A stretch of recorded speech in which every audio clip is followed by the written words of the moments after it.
everyone. It's Dr. Arlene Ziamko, the Multidimensional MD. Thanks so much for joining me again today. As always, my mission is to help bring the intuitive aspects of health back to medicine in practical and tangible ways so that you can access deeper healing, experience more peace, love, and joy in your everyday lives. And each week, I will meditate on a topic to bring to you in this podcast. And it can vary from being more esoteric and out in spirit to being more in the physical body and nutrients and supplements. And today, I tend to do a blend of it. And today, I'm going to do an integrative approach to post-concussion syndrome. I'm going to talk about it in various ways. And hopefully, if some of this information is new to you, then it can help you or somebody that you know that might need some help recovering from a concussion. And just a couple of other updates. So Corinne and Casey and I were recording again earlier today for my other podcast. It's Creating Calm, Parenting with Mind, Body, and Spirit. And you can get that on any podcasting platform, on Spotify, iTunes. And today we recorded and talked about the Casey Radiac appliance. And very interesting. That'll come out in 2 weeks. But some other plugs for those other podcast episodes that we've done on pre-sleep suggestions. We've had lots of people touching base with us of how they're incorporating pre-sleep suggestions to help improve their sleep, to help improve their calm, to help improve their health. So if you haven't checked that out yet, then go over to Spotify, look up Edgar Casey's Creating Calm, Parenting with Mind, Body, Spirit. This applies for every age, but the podcast is more for families. So I hope you get to check that out as well. So anyway, to talk about concussions, first we need to define what is a concussion, what is a post-concussion syndrome as well. So post-concussion syndrome is really this constellation of signs and symptoms, and that can linger after a concussion. And sometimes these effects will be more obvious with immediate headache and dizziness, but other times the effects will be more insidious, so occurring over time. You might not even realize that the way you're feeling can be due to a prior concussion. I actually have some naturopaths or other kinds of energy practitioners that they will test or muscle test or use kinesiology to actually figure out if there has been a head injury in the past. And then they know to refer that kind of person to me to address it. So I will see these lingering effects commonly with attention and focus issues, brain fog, anxiety, depression, as well as ongoing headaches, or even hormonal issues. So an impact to the head can affect you in so many different ways. If you had any of the above issues, have had any known or possible head injury, regardless of how many years ago it was, could be even decades ago, then please, listen up here, because even things from birth. So a difficult birth, your head is getting squeezed out very narrow passage. So that can have these post-concussive-like effects, which I will see in kids and even adults, where they might have these lingering symptoms. So in this video, I'll review how I tend to approach concussions and post-concussion syndrome from a multidimensional perspective. Again, I'll go through a little bit more about the definition, the signs and symptoms, and then I'll go through a little bit about cranial osteopathy, homeopathy, nutrition and supplements, and home exercises and other therapies. Okay, so getting to the CDC definition of concussion, which it's got some detail here. So it says, a concussion is a type of traumatic brain injury, or TBI, caused by a bump, blow, or jolt to the head, or by hit to the body that causes the head and brain to move rapidly back and forth. This could happen through whiplash, where the head's not even hit necessarily directly. This sudden movement can cause the brain to, this is from the CDC, to bounce around or twist in the skull, creating chemical changes in the brain and sometimes stretching and damaging brain cells. So then the post-concussion syndrome is is the effects of the concussion that go on afterwards. And you can have those symptoms that if you have more than one brain injury, it puts you at risk for post-concussive symptoms. So 90% of these concussion symptoms will resolve within 2 weeks, especially if it's a mild concussion. But if they persist longer, say more than 3 months, then by definition, that is called persistent post-concussion syndrome. So if we look at the signs and symptoms of concussions and post-concussion syndrome, that can include physical, cognitive, behavioral, and emotional issues. So your memory can be affected. You could have amnesia before or after an event. You could be forgetting instructions that someone's told you before, or not be able to recall a list of or remember names. You could be more clumsy, have a lack of coordination. Your speech might be different or slower. You could have difficulty finding words. You could have again, with or without loss of consciousness. Of course, if you have more severe symptoms, then it's going to increase in terms of like the severity of the concussion. Your mood and behavior and personality can change. You could have headaches on and off or persistent. You could have nausea with or without vomiting, dizziness, blurred vision, balance issues, light or sound sensitivity. You could feel foggy or confused or to have difficulty concentrating, or you just might not feel right ever since you had the head injury, or might just feeling more down than usual. So if you have these ongoing symptoms, then you have more persistent post-concussion syndrome.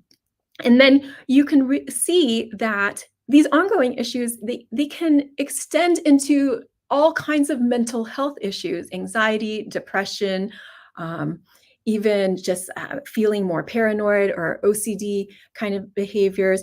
You could just have an overall brain fog. And I also see like sleep disturbances or hormonal imbalances, because don't forget, it's affecting your whole head. And you have your pituitary and hypothalamus there, your pineal gland. So you have your brain, you have glands, you have cranial nerves. There's so many ways that a concussion can affect you. So to be able to think more clearly and lift that fog, improve your memory, and just help that anxiety kind of melt away, improve your coordination, then it's best to take a collaborative and integrative approach. So of course, rest as you're told to, and not to return to physical activities until you're cleared by a physician. And I'm not going to talk about grading concussions here or exactly how long to stay out. I'm going to leave that up to your physician or healthcare practitioner. And I do believe in a collaborative approach. So I will help a lot of people with concussions and post-concussion syndrome, but I am happy to do that with coordination with other kinds of healthcare practitioners as well, especially when it's needed if there's more serious injury. And there's all sorts of concussion protocols now. There's ways that they can measure your balance and memory and things like that. And some sports teams will have you do a baseline so that when they take measurements again, they can see if there's been a significant change. And so that can be really helpful as well. So definitely, again, take that collaborative and integrative approach. So now I'm going to go through the way I kind of look at post-concussion syndrome and concussions. The first is with cranial osteopathy. So cranial osteopathy looks at the overall being, but also how the bones are aligned, how the tissues have any tension or restrictions in them, how the organs feel, how the fluids are flowing, so the arteries that bring nutrients, veins remove toxins, lymph flow drains inflammation, CSF flow so the nerves can communicate well. So all of those things can be disrupted or restricted in a way from a concussion. We'll also take a look at how the autonomic nervous system is functioning overall. It's really important first to address the shock from the incident. So there's going to be both a physical shock as well as a mental emotional shock. So the way we address the physical shock is to help to reset the nervous system, that autonomic nervous system. So the sympathetic arm of that would be your fight or flight. The parasympathetic arm would be that rest, digest. So you can feel like you're in this more buzzing state, often in an overly sympathetic state. And so the cranial osteopathic treatment can help to reset that and help to calm that down. It can also help to open up your breathing. So to get your diaphragm breathing and get that oxygen flow, so that every breath is more healing.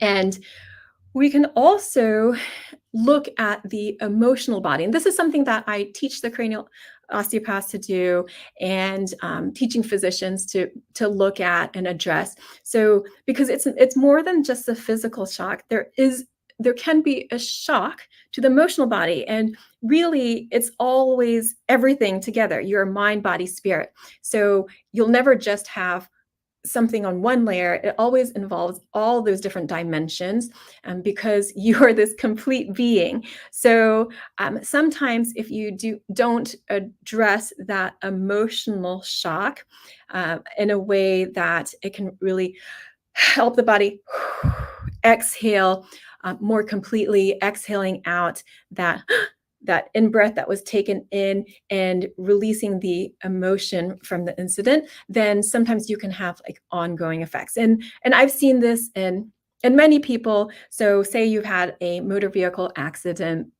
you had whiplash, or maybe you hit your head, you had a concussion, have some post-concussion symptoms, maybe some whiplash symptoms. And sometimes what I'll feel in people is, sure, we'll feel the tension in the tissues and everything and helping open up that diaphragm, but I'll also feel this emotional scream in them.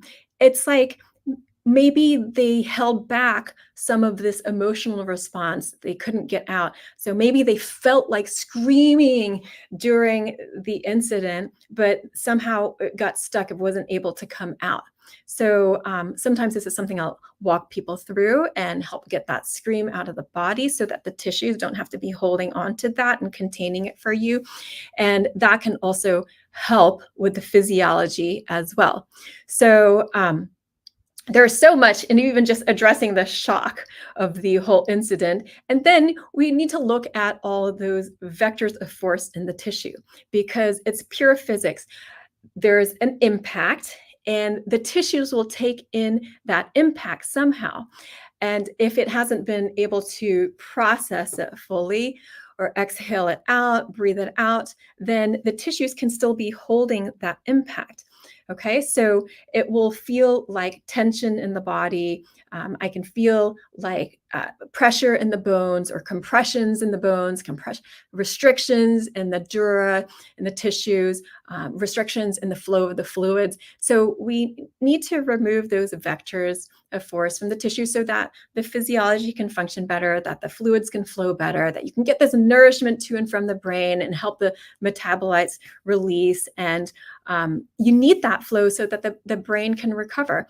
And if you think about, say, if there was an injury, like say there was a storm and your house that's made out of brick and mortar was somehow destroyed in some way, maybe not fully, but like partially destroyed. So you will need to take away the debris. So that's that venous drainage, lymph drainage. And then you will need to have trucks bring in the new bricks and mortar, the new supplies. So that's the arteries, like bring those in, the CSF flow, kind of bathing all the nerves. So we want all those pathways to be flowing smoothly so that your body can repair itself. And it's really doing that. So I look at the cranial osteopathic treatment as an assist. We are assisting your being, but it's your body, your being, that's going to do the repair. I am just an assist. So help to remove blockages so that your body can do what it does naturally and heal. So you can also just ground that energy field back into the body, because sometimes when there's a big impact, it's like your your being kind of like got squeezed out somehow because it didn't feel good. And so it's helping you kind of like come back into your body. Gosh, there are so many, we could talk about days and weeks about cranial osteopathy and how to approach concussions. But you also want to consider those visual pathways if they're nice and smooth, and remembering that there are all these glands too. So we have the pituitary gland, this master gland control, your hypothalamus, we have the pineal gland. All of these need to be working in rhythm with each other, in harmony with each other. So if there are certain areas that are pressing on those glands just from the pressure, and it can just be pressure overall in the head, or it can be pressure in specific areas, then the physiology is not going to work as well. So your hormones may not be functioning as efficiently. They may not be able to get the communication to and from the rest of the body. So that is why with post-concussion syndrome, I like to talk about some of these other aspects and ways that a concussion can be presenting that maybe you haven't even thought about, because the concussion was so long ago that you seem to be fine, you seem to be functioning well, but you still don't feel quite right. You don't feel quite balanced, or there's things that in your health that you're addressing. If you address some of these blocks from the concussion, the head injury, then it can really help in how your body can heal. And it's really body, mind, and spirit healing. So the next is I will consider if there's a need for any homeopathic remedies. So the number one homeopathic remedy for any impact, bumps, bruises, head injuries is going to be arnica. And if you use it, the sooner the better, because if you've had any kind of bruising, you kind of had an idea of how long that bruising lasts. So, or if there's swelling and stuff. So if you have any bumps or bruises, including the head, if you take it right away, then you can actually see that it helps so much with helping clear the bruise and helping your tissues like move the metabolites and bring more nourishment. So there will be less swelling, less bruising. And so then you think about, concussion and that mild bruising the brain, hopefully mild, more severe concussions, you can have bleeding in the brain. But to consider, if you can always consider this with your integrative practitioner using a homeopathic remedy like arnica. So homeopathic remedies, if you don't know, they are energetic remedies. And if you consider yourself in balance like this is you in balance. And if you think of your energy off balance like this, so you're getting off balance, if you see my hand here. And then if you take a homeopathic remedy and it's the appropriate remedy and can give you just that momentum, get you closer to balance. And if you need to take another one, then you get back to balance here. And if you're feeling balanced, you don't need a homeopathic remedy, because then if too much is not necessarily a good thing and it can knock you back off. So it's much different taking homeopathic remedies than medications or supplements, because it follows you and what's going on with you. And in terms of your symptoms and how you're feeling. So the frequency matters a lot more than how many actual little pellets you take, because it's the energy, the energetic signature that it is giving a suggestion to your body, to your being, your frequency, to help with that energetic healing. So in a way, you can think of it as helping your biofield. And we know our biofield is this culmination of all energy fields of our being, and that has a direct relationship with our physical body as well. So just touching on that, there are plenty of other homeopathic remedies. And again, all of these things I would like you to do with a holistic integrative practitioner that's familiar with them. So the next thing we're going to talk about are nutrition and supplements. So there are quite a few here, so we'll go through them briefly. And I'll put a link below too. I made a list on my Fullscript account of different supplements that can be helpful for post-concussion syndrome. So First is just considering hydration. So you need hydration and fluids for things to flow in your body. And to get the best kind of water that you can, preferably either filtered or spring water, a structured kind of water. So spring water is a nice structured water. You can also just hold the water in your hands and give it a blessing or send it some love, and that can help to structure the water like a beautiful liquid crystal. And that is a whole other conversation, but that is so much more healing and so much more hydrating than water that is unstructured. So unstructured water would be typical tap water that I haven't put any love into or filtered. So in terms of vitamins, minerals, antioxidants, you could consider getting some levels checked, because they do find that antioxidants tend to be depleted or go lower with any traumatic brain injury, with concussions, because you need those antioxidants to help protect the nerves and repair them. And so your body is just flying through them. So your needs for antioxidants will be higher as you're recovering. And so even if you get your levels checked and they're not low, if they're in the lower quadrant, then still try to boost them and get them up into this upper quadrants of what's considered normal. So what are some antioxidants that you could take? You could take some vitamin C, especially as liposomal vitamin C, much better absorbed. Also liposomal glutathione, that's your body's major antioxidant. And these liposomal forms also tend to be better absorbed. You can also support the glutathione through an acetylcysteine, which helps your body create glutathione. And if you're depleted in glutathione, they have had some studies showing that depletion can lead to secondary damage. So again, a brain injury will start to use up your stores of glutathione. And then if you start to get depleted, so those levels get really low, then you can have secondary damage because the brain won't be able to protect itself as well as it's trying to heal, and you get all this inflammation and it's trying to sort everything out. Other antioxidants include vitamin E. As a rule of thumb, not more than 400 international units.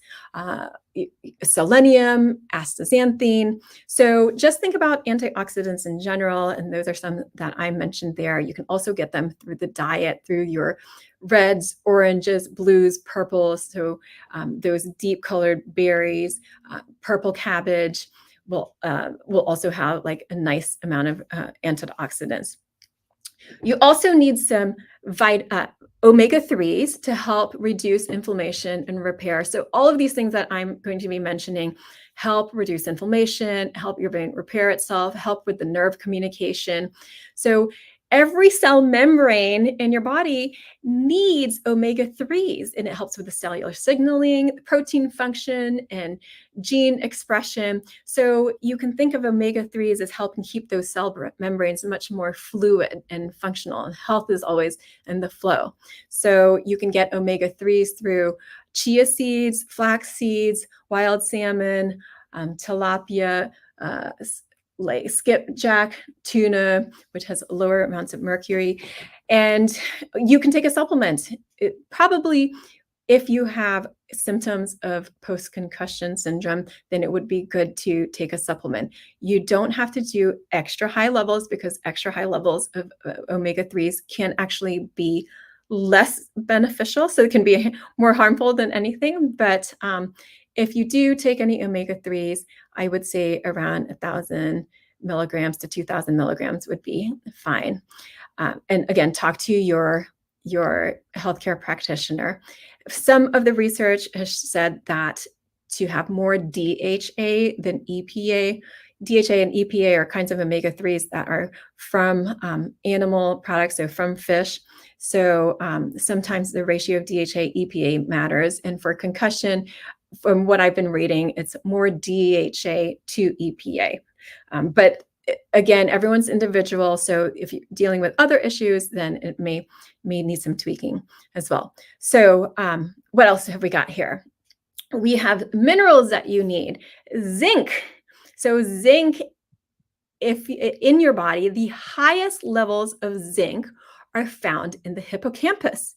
And I find that so interesting, because the hippocampus is this part of the brain that plays a huge role in memory. So if your zinc levels, again, your body's going to be using them up, your brain's going to be using them. So if you are not deficient in zinc, then your tolerable upper levels of zinc would be 40 milligrams to supplement. If you're deficient, then you may need more than that. A good form of zinc to take is zinc picolinate. It is the best absorbed, and I did a whole other podcast on that, on zinc and all about zinc.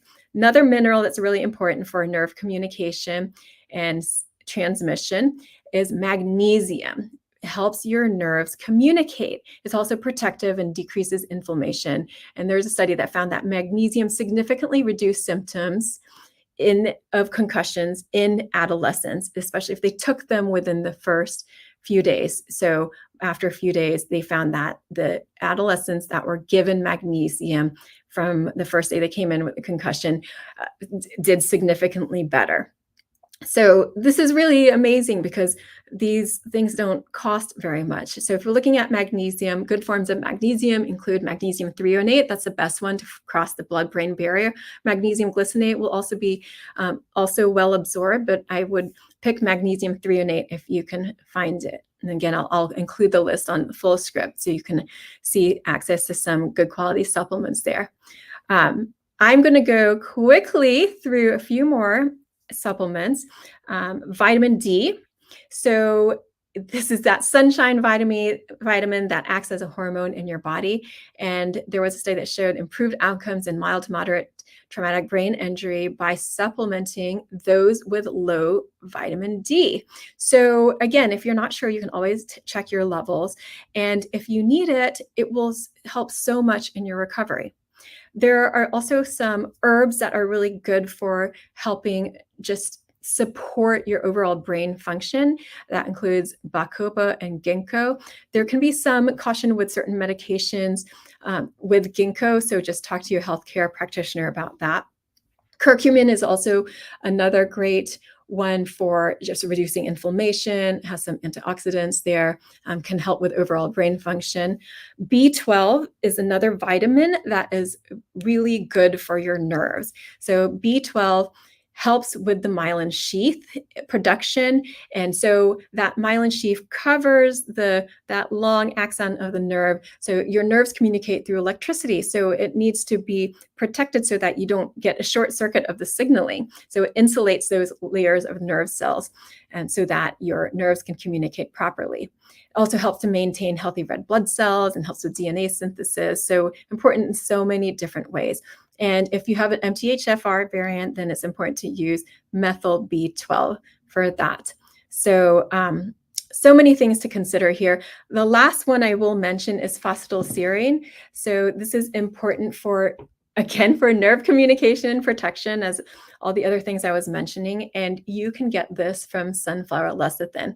You can find some of these things in combination products like Memory Pro from Pure Encapsulations can be a good one.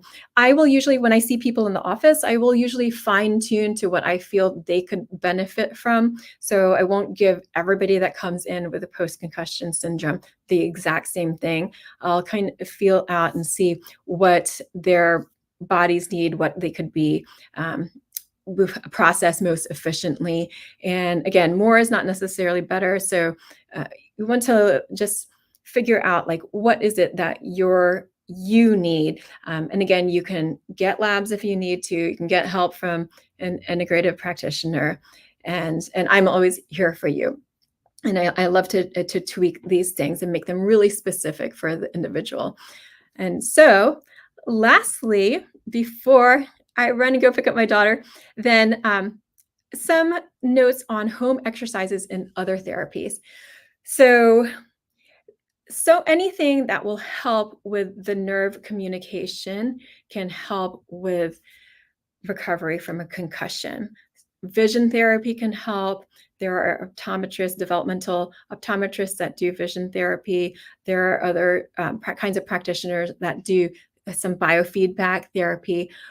Yoga can be helpful. So depending on how much activity you can do and where you are in your recovery, because yoga helps to coordinate those signals and get your energy also flowing in a more integrated way.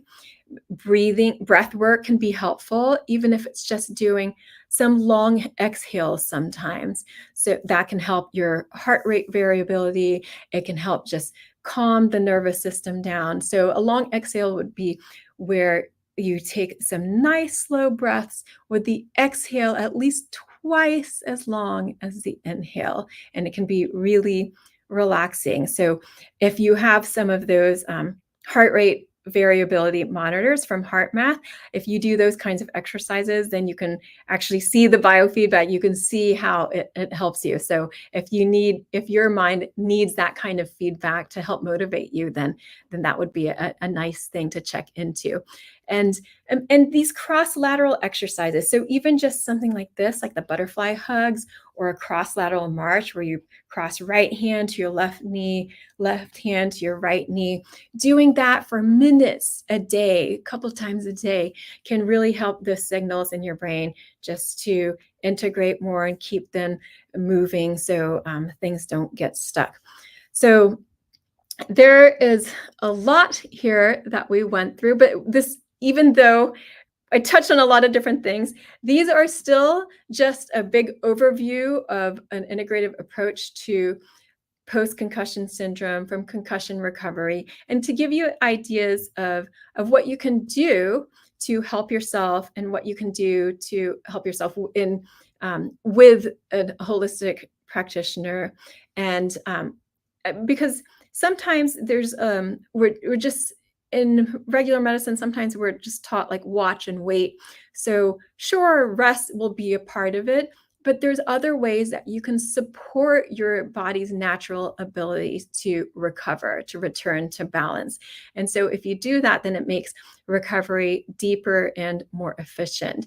And I mean, that sounds like a good idea all around. And a lot of these things are very gentle. And if you do it with this integrative approach where you're taking into account a person's constitution and what their needs are, their particular needs are, then it can really make the healing much more efficient. Of course, if we're dealing with more serious concussions, more serious traumatic brain injury, absolutely you will need an integrative approach. And I feel this is the best way to do things, is if we all help each other and you help yourself as well. So I believe in you, and I hope that you believe in you too. I hope that if you've needed this information, that's helped you in some way. And if you'd like to connect with me further, you can on Instagram at All Worlds Health, on Facebook at All Worlds Health and Pediatrics, and on my website, allworldshealth.com. I send out an e-love letter once a week on Wednesdays and would love to hear from you. If you haven't yet commented or subscribed, please do. I always love to hear from you. And I will be back next week on Wednesday, sometime in the middle of the day. My schedule's gotten a little bit more hectic with all the kids and all the stuff going on. So I shoot for 11 a.m., but it can be anywhere in the middle of the day. I'll send out an email right before I go on live and show up here for you. So lots of love to you. Have a beautiful rest of your week, and I'll see you next time. Take care.